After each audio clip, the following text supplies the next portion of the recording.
Peter a cuidar a Anita, un momento de más protección para ella. Vamos a estar orando mucho por ella.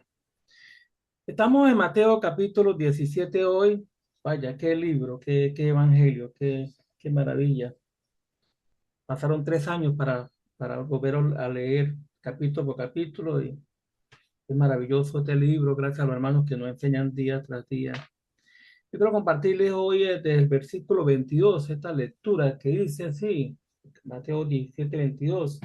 Estando ellos en Galilea, Jesús les dijo, el Hijo del Hombre será entregado en mano de hombres y le matarán, mas al tercer día resucitará.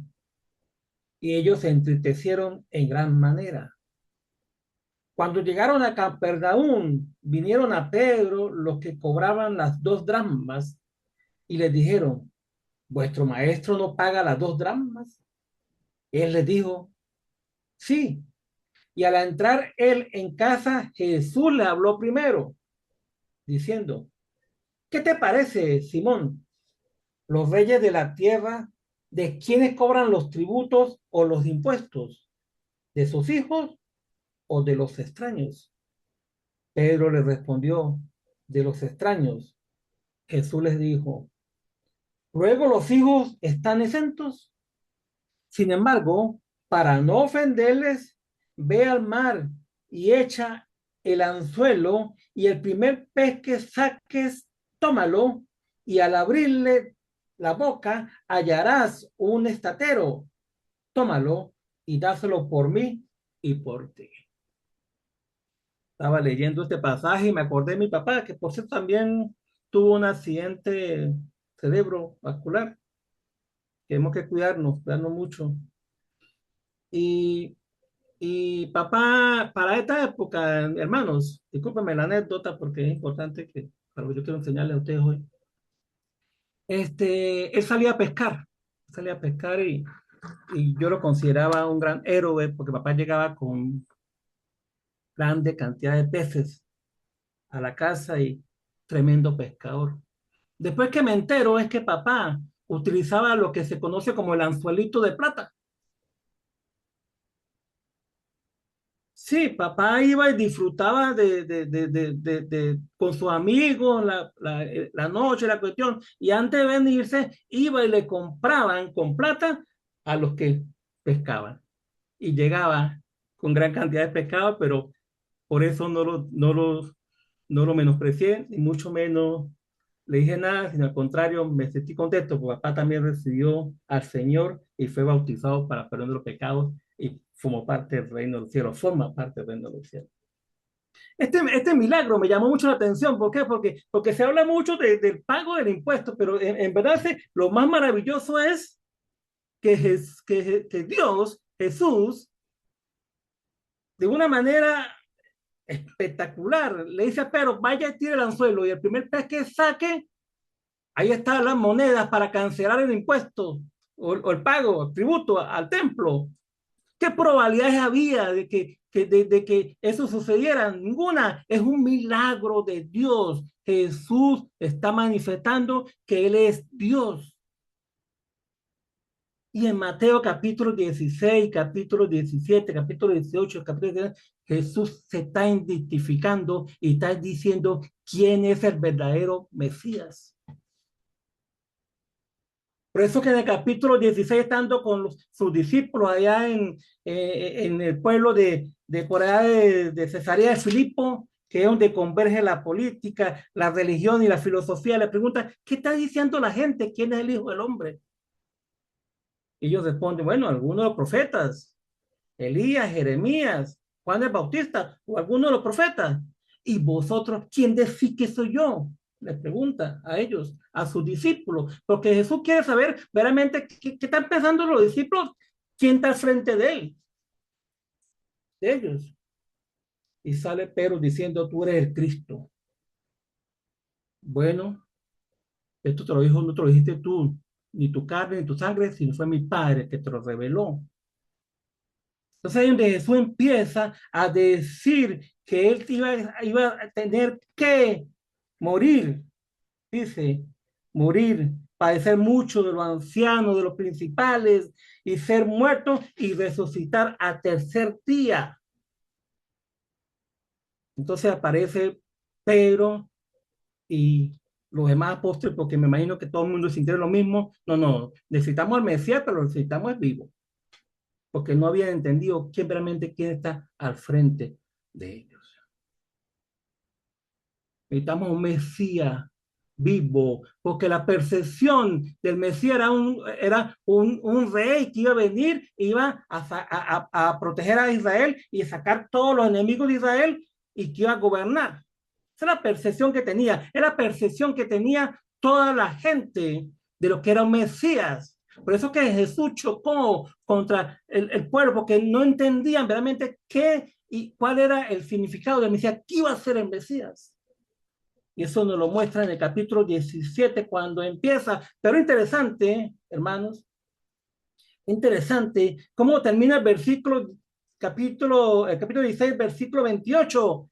Jesús, después de decirle a ellos, bueno, ustedes tienen que saber que si ustedes quieren venir en pos de mí, tienen que negarse, tomar su cruz y síganme. Ya no existen ustedes, soy yo el que voy a gobernar sus vidas. Pero en el versículo 28 dice, de cierto os digo que hay algunos de los que están aquí que no gustarán la muerte, o sea, no van a morir hasta que hayan visto al Hijo del Hombre viniendo en su reino. Ustedes no van a morir, algunos de ustedes no van a morir hasta que hayan visto al Hijo del Hombre. Está refiriéndose al Hijo del Hombre de Daniel capítulo 7, versículo 13, que iba a tener poder y autoridad sobre todas las naciones. Ustedes lo van a ver viniendo en su reino. Y empieza el capítulo 17 diciendo que 6 días después Jesús tomó a Pedro, a Jacobo y a Juan, su hermano, y los llevó aparte a un monte alto. Esta historia es la más conocida y la más maravillosa porque ahí donde Jesús se transfigura, se transforma, que la misma palabra en griego significa metamorfosis, se muestra verdaderamente cómo es Él. La palabra clave aquí, mis estimados hermanos, es la gloria de Dios. Dios está mostrando su gloria, su resplandor.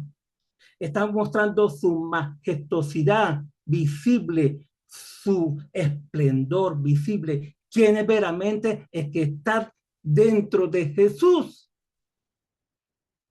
Es Dios. Mateo, Mateo está quizás recordando lo que hizo Dios cuando llamó al pueblo de Israel de Egipto, se lo llevó al desierto y lo llevó hasta el monte Sinaí. Y ahí en el monte Sinaí, haciendo un pacto con su pueblo, que lo ha escogido para que sea lo mejor de este mundo, para que alumbre y para que, que muestre la gloria de Dios. Dios se revela y le muestra su gloria, su esplendor, su majestuosidad visible. Y eso es lo que me llama la atención, porque este pueblo que Dios escogió, recordando Mateo, no logró su objetivo, porque terminaron exiliados en Babilonia por el mismo pecado y por la misma incredulidad. Entonces, aquí vemos a Jesús que se presenta y se muestra su gloria y aparece Moisés y aparece Elías. Moisés representando a ley y Elías representando a los profetas. Por eso que Jesús en Mateo capítulo 5, que ya lo hemos leído, hermano, dice, yo no he venido a abrogar la ley, sino a cumplir la ley y los profetas. Jesús venía a eso porque nadie logró eso. Tenía que mostrarse, pero la idea es quién es que está viniendo ahí, quién es que está, es más, así como Dios se reveló por una nube, porque la nube fue el velo, el fuego fue el velo de la gloria de Dios allá en el monte Sinaí. Jesús está quitando, digámoslo de cierta manera, su carne y mostrando su gloria. Por eso dice que él mostró. Dice que él mostró lo que era. Dice que apareció el rostro como el sol, sus vestidos se hicieron blancos como la luz.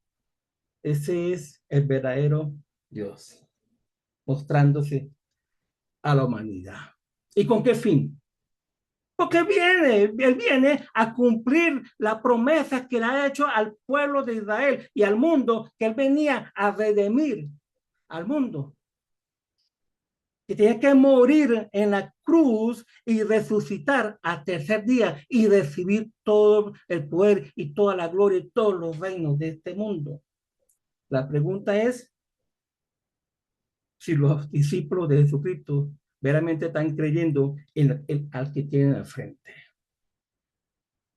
Esto es maravilloso, mis estimados hermanos. Por eso es que Pedro en su situación, quizás de alguna manera, dijo, bueno, ya que estamos aquí, voy a hacerle una enramada a Moisés, una enramada a Elías y una enramada a Jesús. Entonces es donde aparece la voz del cielo, dando, dice, este es mi hijo amado en quien tengo complacencia. A él es que tiene que oír, pero discípulos, iglesia de Cristo. No estoy comparando a Jesús ni con Moisés ni con Elías. No son iguales. Jesús está más arriba. Está más arriba. Interesante cuando aparece la voz más adelante le dice Jesús a ellos, no le digas a nadie la visión hasta que el Hijo del Hombre resucite de los muertos. Entonces los discípulos se volvieron ahí como una especie de teólogos y le preguntaron a Jesús, mire, los escribas dicen que es necesario que Elías venga primero. Esto me gustó mucho. Porque sí, porque la gente está esperando. Y esto nos conduce completamente al libro de Malaquías, cuando el pueblo de Israel regresó después de haber sido disciplinados en Babilonia, regresaron y están esperando un Dios de justicia. Pero antes que llegara el Dios de justicia, tenía que venir Elías primero. En Malaquías capítulo 4, hermanos, esto es interesante, por eso es que estos libros hay que administrarlos bien. En Malaquías capítulo 4, en el versículo 1 y 2, porque aquí dice el profeta, viene el día ardiente como un horno y todos los soberbios y todo lo que hacen maldad serán estopa, porque aquel día que vendrá los abrazará, ha dicho Jehová de los ejércitos, y no le dará ni raíz ni rama. Mas vosotros los que teméis, se le dice a los israelitas, están esperando ya ha pasado mucho tiempo, no ha llegado el Dios de justicia, vosotros los que teméis mi nombre, nacerá el sol de justicia y en sus alas traerá salvación. Y saldréis y saltaréis como becerros de la manada. O sea, el sol de justicia, estamos esperando, ¿cuándo llegará ese sol de justicia? Dice más adelantico en el versículo 5, he aquí yo envío el profeta Elías antes que venga el día del Jehová grande y terrible. Entonces, él hará volver los corazones de los padres a los hijos. Entonces Jesús dice, sí, versículo 11 de Mateo 17, a la verdad, Elías viene primero y restaurará todas las cosas. Mas os digo que Elías ya vino y no le conocieron, sino que hicieron con él todo lo que hicieron. Así también el Hijo del Hombre padecerá de ellos. Ya sabemos que está hablando de Juan el Bautista. O sea que Elías no es que se haya encarnado en Juan, sino que Juan simboliza a Elías que vino. Y la pregunta es, si ya vino Elías, que era Juan de Bautista, entonces, ¿quién es el Dios de justicia? Hoy está frente a ustedes. El problema es que no le han creído completamente. Así como el pueblo de Israel no creyó, porque Dios hizo un pacto con ellos. Dios hizo un pacto. Es más, en el día de la boda, estando recibiendo la ley, el pueblo de Israel ya se había apartado abajo, a los pies del monte, precisamente por su incredulidad. Y llama la atención que Jesús, en el versículo 14, hermanos, cuando llegaron abajo, después de haber subido al monte, llegaron abajo, vino a él un hombre que se arrodilló delante de él diciendo, Señor, ten misericordia de mi hijo. Consigue lo mismo que ha tenido toda la humanidad, el dolor, el sufrimiento, los sufrimientos precisamente por el pecado. Eso es lo que consigue Jesús, igualito que el pueblo de Israel. Y él dice, Señor, ten misericordia de mi hijo, un padre preocupado por su hijo, así como vemos esposos preocupados por sus esposas, a gente preocupada por su Dios, por el sufrimiento, por lo que estamos viviendo en este mundo, porque siempre hay dolor, enfermedades, sufrimiento, todo. Así también está este hombre ahí. Y me llama la atención que Jesús le dice en el versículo 17, que es una respuesta que tiene su cuestión, porque Jesús lo dice. En el capítulo dice, en el versículo 17 dice, oh generación de incrédula y perversa, ¿hasta cuándo he de estar con vosotros?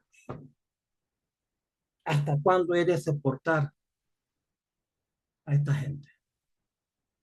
Precisamente no se lo está diciendo al padre que está sufriendo por su hijo, quizás se lo está diciendo a sus discípulos. ¿Dónde está? ¿Veramente usted están creyendo en mí? ¿Quién soy yo? La idea es saber quién está al frente de ellos. Es precisamente Dios. En Número, capítulo 14, después que el pueblo se apartó completamente de Dios, después de haber dado Dios todos los milagros y todas las señales que hizo, en el capítulo 11 del libro de Números, en el capítulo 14, versículo 11, se repite lo que Jesús dijo aquí en Mateo 17, y Jehová dijo a Moisés, ¿hasta cuándo me ha de irritar este pueblo? ¿Hasta cuándo no me creerán? Es la incredulidad con todas las señales que he hecho en medio de ellos. Es la incredulidad la que el hombre no quiere entender quién está, quién es Jesús. Y Jesús te está mostrando ese, yo soy Dios. Yo he bajado de mi reino y he venido a morir para redimirlo a ustedes. Iglesia de Cristo, humanidad completa. Ese es el Dios que tenemos nosotros. Y volviendo a Mateo capítulo 17, hermanos, me llama la atención porque Jesús le dice a ellos que si tuvieran, porque no pudieron curar al muchacho, si tuvieran la fe, dice, como un granito de mostaza, hubiera haber curado a ese muchacho. Pero no precisamente lo que Dios está requiriendo que tengamos mucha fe, porque entonces ellos tenían que tener un montón de fe, un montón de fe. Imagínate que un granito de mostaza es lo más mínimo pequeño, y eso no lo tenían los discípulos de Jesús que han estado compartiendo con ellos por medio de 3 años. Imagínense cómo será la fe en nosotros, irrisoria, porque no hemos visto a Jesús, no hemos compartido con él, no lo vimos, creemos en él. Pero lo que Dios y Jesús está exigiendo de sus discípulos y exige de nosotros que vivimos en este mundo de sufrimiento y dolor es que confiemos en Él. Que realmente sintamos que tenemos ante nuestra mesa, ante nuestra vida, en nuestro corazón, a Dios hecho carne, como dice Juan en el capítulo 1, y el verbo se hizo carne y habitó entre nosotros y vimos su gloria como el unigénito del Padre. Este mi hijo amado, en quien tengo complacencia. A Él oí. Confiar completamente en Jesús, porque es Dios y Él sabe todo lo que estamos padeciendo, las enfermedades que tenemos, las situaciones que estamos viviendo nosotros acá, en cualquier parte donde ustedes estén, pero Él sabe porque Él padeció también por nosotros y murió por nosotros y resucitó y está sentado en el trono de Dios. Muchas gracias, hermano. Dios me lo bendiga a todos. Vamos a orar. Gracias, Padre, por este